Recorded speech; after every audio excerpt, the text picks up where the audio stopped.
जय जय श्री राधे श्याम। कार्तिक महात्म की जय। कार्तिक महात्म का पूरा मास ही अति पुण्यदायक माना गया है शास्त्रों में। इस महीने में हमें तुलसी पूजन, भगवान श्री हरि नारायण का पूजन, जप तप करना चाहिए, क्योंकि ये कई गुना ज़्यादा फलदायक होता है। इस महीने में किया गया जप, दीप दान और व्रत आदि। अगर आप पूरा महीना नहीं कर सकते तो शुक्ल पक्ष की एकादशी से लेकर पूर्णमासी तक, वकुंठ पूर्णमासी तक 5 दिन जो जप तप दान किए जाते हैं, उन 5 दिनों को पंच भीखम कहते हैं, विषम पंचक कहते हैं। तो आज हम पंच भीखम की कथा कहेंगे। एक शाहूकार के बेटे की बहू थी जो बहुत सुबह उठकर कार्तिक के महीने में रोजाना गंगा जी नहाने जाती। प्राय पुरुष का मुंह नहीं देखती। एक राजा का लड़का था। जब भी रोजाना गंगा जी नहाने जाता और सोचता कि मैं इतनी सुबह नहाने आता हूँ तो भी मेरे से पहले कौन नहा लेता है। 5 दिन कार्तिक के रह गए। उस दिन शाहूकार की बहू तो नहा के जा रही थी। राजा का बेटा आ रहा था। खड़का सुनकर वह जल्दी जल्दी जाने लगी। जो उसकी माला मोचड़ी छूट गई तो उसकी माला मोचड़ी छूट गई। राजा आया, उसने सोचा जब माला मोचड़ी इतनी सुंदर है तो इसे पहनने वाली कितनी सुंदर होगी। सारी नगरी में राजा ने हेलो किया, हेलो फरा दिया कि जिसकी जय माला मोचड़ी है वह मेरे पास 5 दिन आएगी, तब मैं उसकी माला मोचड़ी दूंगा। शाहूकार के बेटे की बहू ने कहलवा दिया कि मैं 5 दिन आऊंगी, पर किसी को साख भरने के लिए बिठा दियो। राजा ने गंगा जी पर विशावन करके एक तोते को पिंजरे में टांग कर रख दिया।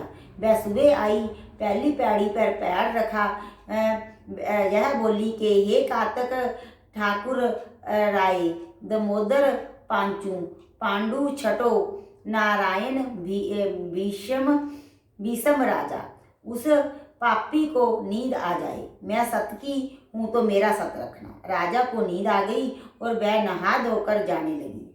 तो तोते सुबह से बोली कि सुबह सुबह सुबटा गल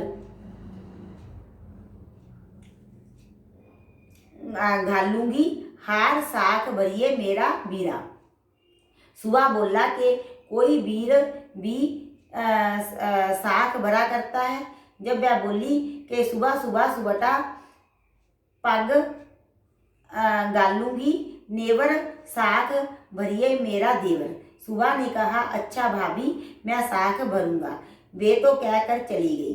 राजा हड़बड़ा कर उठा। सुबह ने पूछा कि सुबह सुबह वह आई थी, कैसी थी? सुबह बोला आवा किसी बिजली, होली किसी झल, केला किसी कामनी, गुलाब का सा रंग। राजा ने सोचा कि कल मैं अपनी उंगली चीर के बैठ जाऊंगा तो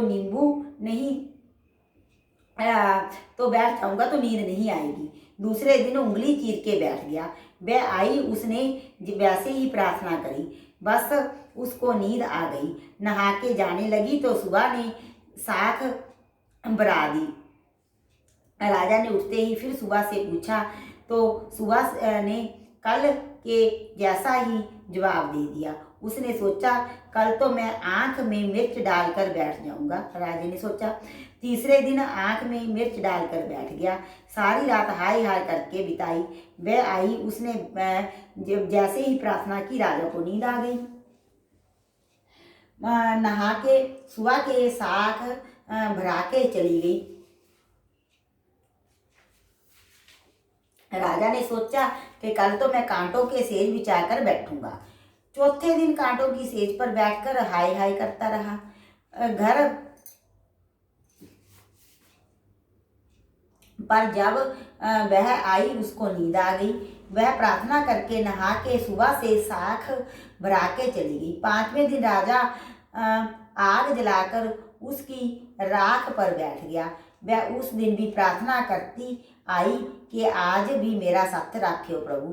राजा को नींद आ गई। उसने सुबह से साख भरा ली और कहा कि उस पापी को कह दियो मेरे 5 दिन पूरे हो गए हैं, अब मेरी माला मोचड़ी मेरे घर भेज देगा। राजा ने उठते ही सुबह से पूछा कि वे आई थी क्या? सुबह बोला आई थी, अपनी माला मोचड़ी मंगाई है। थोड़े दिन बाद राजा के कोढ़ निकल आया, त्राई त्राई पुकारने लगा। ब्राह्मण को बुलाकर पूछा कि सारे शरीर में जलन कैसे लग गई। ब्राह्मण बोला कि जे कोई पतिव्रता स्त्री का पाप धरा है, जिससे लगी है। राजा ने पूछा कि अब कैसे ठीक होगा? ब्राह्मण बोला कि उसको तुम धर्म की बहन बनाओ और उसके नहाए हुए जल से नहाओगी तो तुम्हारा जलन कोढ़ ठीक होगा। राजा माला मोचड़ी लेकर उसके घर गया और शाहूकार से बोला कि जे तेरी बहू गंगा पर भूल गई थी, यह उसे वे दे दो और क्या देना कि अपने नहाए हुए जल से मुझे नहला दे। शाहूकार बोला कि वह तो पराये पुरुष का मुंह नहीं देखती, तू इस नाली के नीचे बैठ जा, वह नहाएगी तो तेरे ऊपर पानी पड़ जाएगा। राजा नाली के नीचे बैठ गया, वह नहाई। जल गिरने से उसकी काया, राजे की काया, जब बहू नहाई तो राजे के ऊपर उसके छींटे पड़े, तो जो राजे की काया थी कंचन सी हो गई।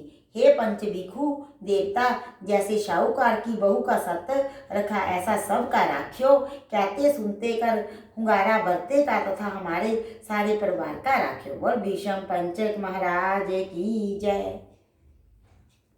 कार्तिक महात्म की जय।